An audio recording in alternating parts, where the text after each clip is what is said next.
Agora, as razões do Bento XVI são outras, e ele as deixou bem claras, embora tenha sido sutil.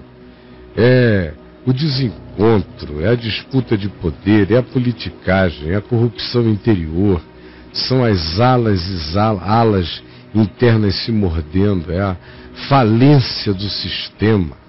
Não há mais praticamente jesuítas servindo a ordem jesuíta, ela vai diminuindo, vai encolhendo. Tem lá as fundações cuidando dos patrimônios, as ordens estão encolhendo, tem questões e questões a serem tratadas, o fim do celibato, a abertura da Igreja Católica para o ministério explícito das mulheres, transparência. Ele deixou clara a questão de habitar num mundo de fachada e de hipocrisia, a insuportabilidade disso tudo, fora os puxavancos de todos os lados, envolvendo inclusive temas nunca resolvidos dentro da Igreja Católica, que são aqueles mesmos pelos quais o Papa João Paulo I, o Papa sorridente que só ficou um mês no cargo, veio a morrer, muito provavelmente envenenado.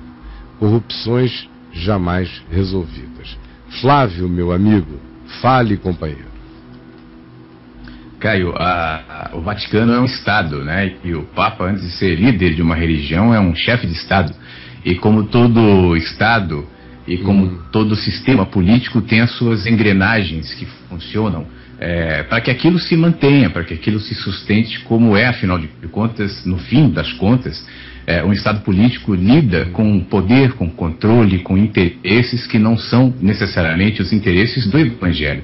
Então, apesar dos líderes da Igreja Católica hoje, a maioria deles estarem dizendo ou se referindo a essa renúncia como algo de altruísmo, de benevolência, de grandiosidade do Papa, eu acho que a gente não tem dessas questões políticas que estão como pano de fundo aí da igreja, que sobretudo não comportam justamente isso que você estava dizendo agora, de necessidade de renovação e de volta a 2000 anos atrás, contrariando o bispo, como volta para o Evangelho e sair desses 1700 anos atrás, que vem do tempo de Constantino, parece que se mantém de um jeito ou de outro, né? É verdade.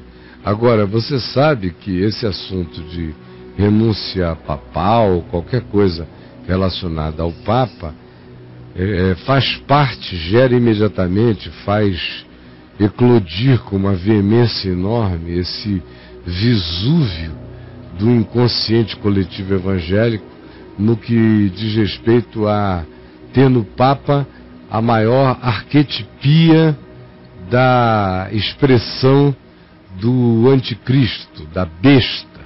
Então esse é um outro assunto chato na internet, porque os meninos nasceram ontem, não saíram direito do ovo, tem preguiça de pesquisar, de ler a história, de qualquer coisa, e como tudo é instantâneo, eles ficam fazendo perguntas a você, querendo fazer de você uma enciclopédia das dúvidas mais idiotas e mais banais. Então, por exemplo, as redes sociais estão lotadas da mesma pergunta, que é: o que você tem a explicar sobre Apocalipse, capítulo 17, sobre aquele que era, deixou de ser e voltaria, e que a terra se maravilhará sobre ele, que ele é aquele que vem da cidade das 7 colinas, que obviamente é uma referência a Roma, e que tinha a ver, nos dias em que João escreveu, aos imperadores romanos. Aí tem todas essas interpretações de natureza escatológica dispensacionalista, que são antigas, e que voltam de novo. Olha, para não falar da história para trás que eu conheço, só nesses 40 anos de ministério, o que eu já vi o Papa voltar a ser a besta e o anticristo não é brincadeira. Você também tem sido molestado por essas questões aí de Apocalipse 17 relacionadamente ao Papa, Flávio? Bastante, Caio. O chat, então, pipoca isso. Desde antes de começar o programa, quando abriu o chat, já tinha gente perguntando, que mostra também esse estado de nervosismo de alma, né? Que fica buscando em tudo fantasmas. A gente se depara com isso o tempo todo. Isso é uma mania, é uma doença religiosa, interessante. Papa sempre foi o maior candidato anticristo. Foi assim na Idade das Trevas, para os pensadores independentes, foi assim na Idade Média, para os também que pensavam livremente, foi assim na Reforma Protestante. O Papa era o anticristo na Reforma Protestante.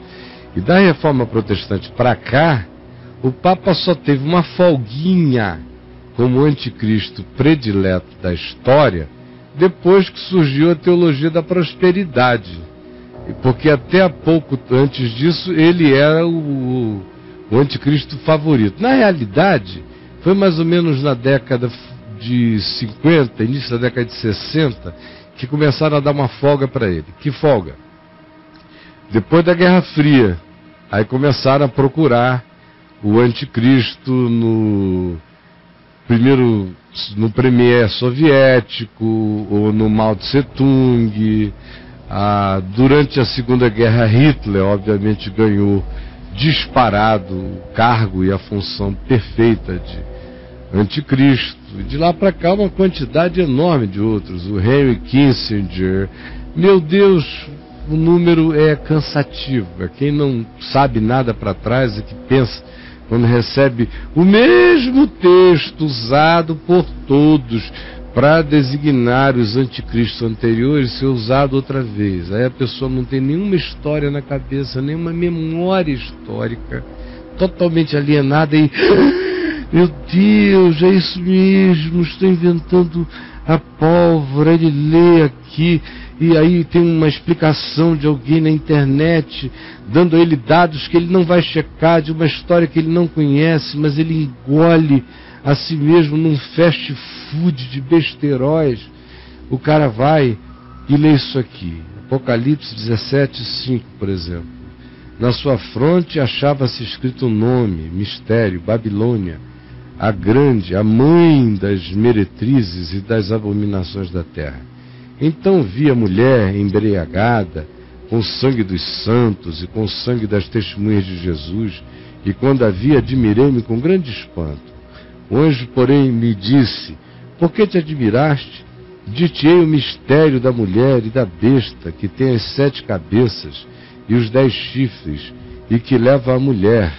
A besta que viste era e não é, está para emergir do abismo, e caminha para a destruição. E aqueles que habitam sobre a terra, cujos nomes não foram escritos no livro da vida desde antes da fundação do mundo, se admirarão, vendo a besta que era e não é, mas aparecerá. Aqui está o sentido, que tem sabedoria. As 7 cabeças são 7 montes de Roma, nos quais a mulher está assentada. São estes também 7 reis, dos quais caíram 5, um existe e o outro ainda não chegou, e quando chegar tem de durar pouco, aí seria o Bento XVI. E a besta, que era e não é, também é ele, esse que tem que durar pouco, o 8º rei, e que procede dos 7, e caminha para a destruição. Aí pronto. Pegam isto, aplicam imediatamente ao Bento XVI e o cara vira anticristo no meio evangélico do dia para a noite. É uma loucura. Só que este é o mesmo texto usado antes para todos os outros. Quem tem um pouco de história já entrou num estado de história na mente, na consciência, já entrou num estado de fastio cansativo a respeito disso. Meus queridos, não sou secretário da Santíssima Trindade, mas em nome do bom senso, da sabedoria, do conhecimento da história e de uma humildade histórica diante do excesso das precipitações e das burrices sem tamanho, eu vos apelo, por favor, deixem o Bento XVI virar Joseph Ratzinger, um cara que chegou dentro do Vaticano, olhou para aquilo que ele já conhecia a partir de uma outra perspectiva, não da centralidade do poder, e quando começaram a eclodir todas as aberturas, as manilhas de esgoto dentro da sala dele, ele, com quanto tem esse nome Ratzinger, não tinha estômago de rato Benedito de Singer e disse: eu não aguento isso, e não aguento também ficar aqui no meio desse conflito fratricida, absolutamente demoníaco, hipócrita. Deixa eu tentar sair daqui enquanto é possível, enquanto não sou trucidado, até porque eu não tenho força para lutar contra essa máfia. Ou a gente se entrega a ela ou é devorada por ela, porque a hipocrisia deles não tem tamanho. E de que adianta o homem ganhar o papado inteiro e perder a sua alma? Deixa eu sair daqui antes que eu morra curvado de culpa como os meus antecessores. E outros aspectos mais do conflito interior de um homem que provavelmente, e pela graça de Deus, possa estar tendo a sua chance de reencontro humano, a sua chance de salvação. Se for isso, grande graça seja sobre ele. Se não for, que os motivos equivocados deem lugar a essa consciência, porque somente isto trará todo o bem do mundo à existência pessoal deste indivíduo. O mais, meus queridos, é uma declaração óbvia. A Igreja Católica é morta, como toda instituição, não tem vida, ela é morta. Ela existe por aquilo que os humanos emprestam a ela no significado e no desejo de fazê-la manter-se viva. Mas nenhuma instituição tem vida de si mesma. Ela só existe se eu der a ela cara, rosto, energia, fisionomia, figura, papel, significado, importância. Então, o Vaticano não é nada. O Ratzinger vale muito mais do que ele.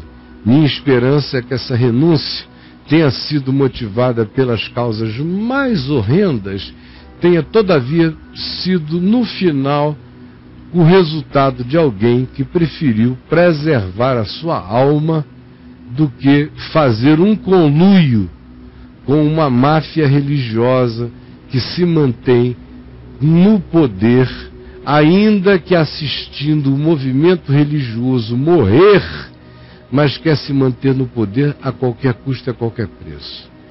Hoje a maior dificuldade da Igreja Católica é fazer reposição de padres. Faltam padres. Faltará cada vez mais.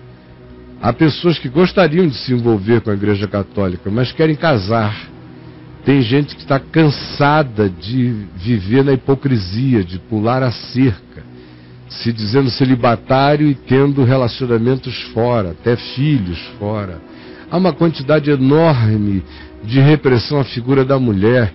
Quem mantém a Igreja Católica até hoje são as mulheres. Não fossem as mulheres, elas já teriam perecido.